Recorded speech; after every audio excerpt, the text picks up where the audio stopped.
Hey guys, welcome to the channel. My name is Lance Howery and I am so excited.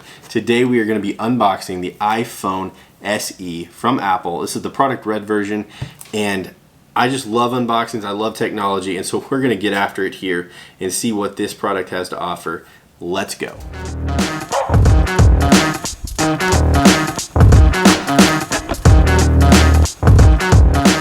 Alright guys, so let's get in the unboxing here.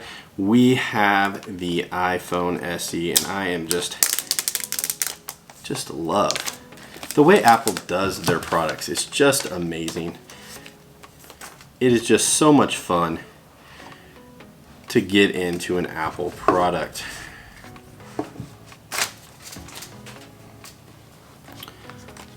Now right here we have the red peeking out at us here at the instructions. We got product red pamphlet. And I think right now this is going to COVID-19 relief, which is pretty cool. It doesn't say it in here, but I believe that says that on the website. Welcome to your iPhone. Apple stickers. There we go. Here is the phone, guys. Oh my goodness. Just holding this in my hand, it is small. It is small compared to an 11 Pro Max, and you know I had the 8 Plus before that. So this is the iPhone 8 chassis, the body of the iPhone 8. I had the Plus, I never had the 8. I did have the 6S though, which is a similar design. But let's get this plastic off of here.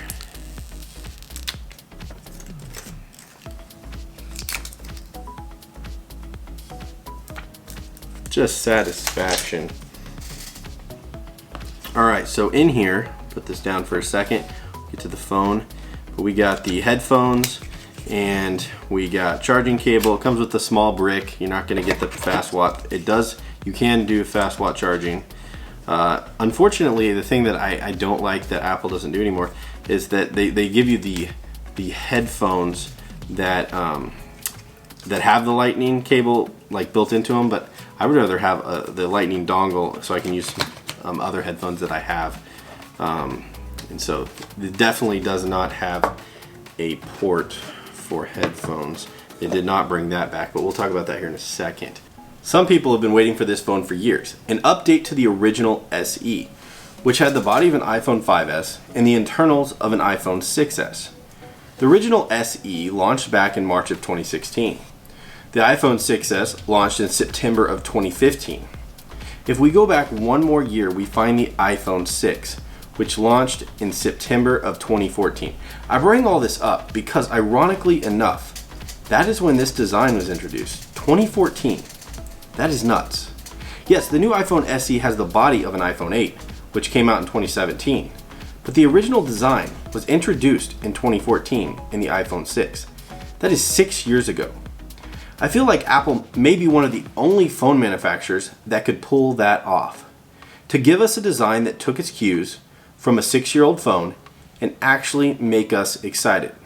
Let's be real, it's not the design that has us giddy, maybe for nostalgia's sake, but the price point is what wows us. It's an entry point into the Apple ecosystem that doesn't break the bank. With the economy the way it is today, the iPhone SE provides us a way to enter or stay in the Apple ecosystem on a budget. At $399, this phone has us in awe of Apple once again. For those that are tech junkies, this will not move the needle. It is not a bevel-less display, no Face ID, no new innovation that gets you jumping for joy. This is an iPhone 8 body from 2017.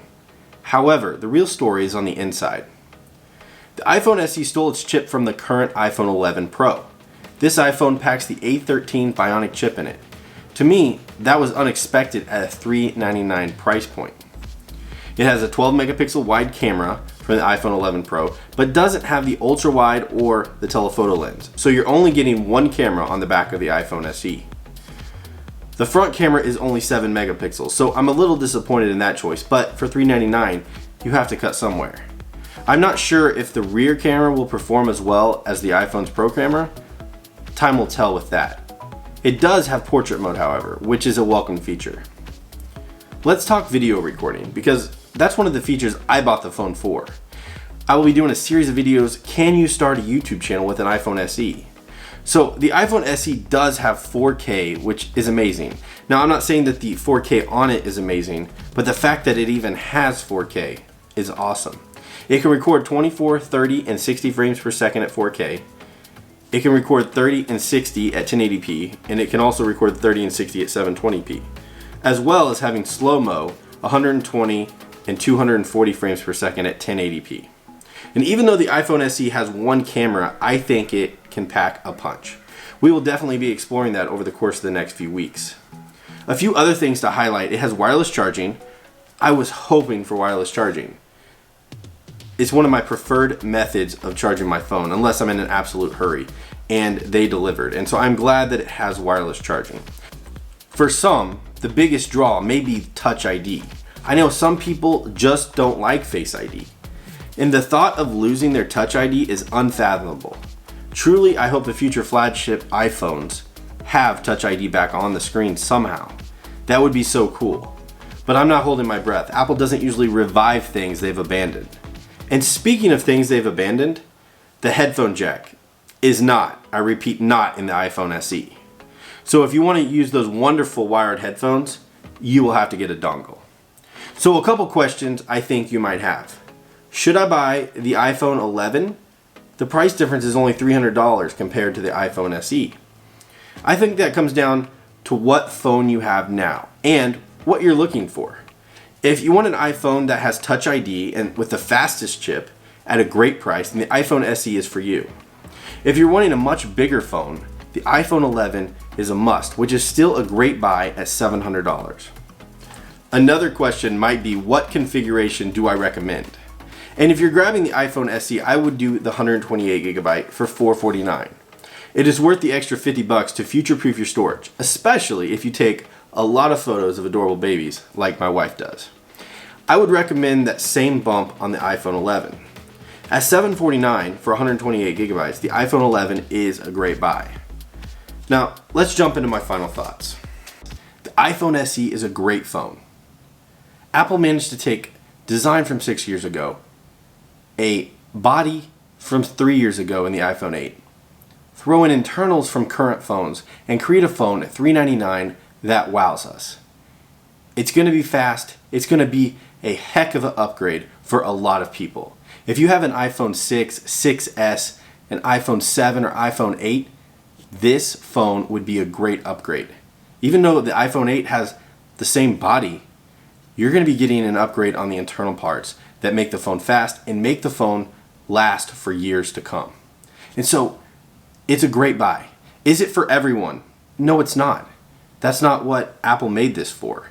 They made it for people that are on a budget. They made it for people to get into the Apple ecosystem because, let's be frank, Apple wants you on their ecosystem because once you're in, it's hard to leave. It's hard to leave the comforts of iMessage and FaceTime. It just is. And so they want you to get in on the ground floor at $399. Probably a great price to get for a kid too. I know that I don't want to spend $1,200 for a phone for a kid. I don't have kids that age yet, but I definitely wouldn't want to do it because I know they're going to tend to toss them around and break them probably. So this phone hits a price point for a lot of people, and it is a good phone from what I can tell. It's got great internals, and it's a great design. Yes, it's 6 years ago design. It's a body from 3 years ago, but it's a phone that will last you for years to come. So my recommendation, grab this phone if it suits your needs. It's not going to suit everyone's. You know who you are. You know that you're going to want Touch ID. You know you're going to want a smaller form factor. You know, I have the Pro Max. It's huge. It's huge compared. This is small. People are going to love that. Anyways, guys, that's my thoughts on the iPhone SE for 2020. We got a lot of videos coming down the line that are going to be about this phone. It's not just going to be how it's doing. I think I will give it a test drive and put down the iPhone Pro Max, and we'll see. We'll see if I can last a week with the iPhone SE going down from a 11 Pro Max. I don't know that I can. It's a little intimidating, to be honest, but we'll see. Anyways, guys, thanks for subscribing. If you guys haven't subscribed yet, I can't say that word, but if you haven't subscribed yet, hit the notification bell, hit the subscribe button, and I will catch you guys next time.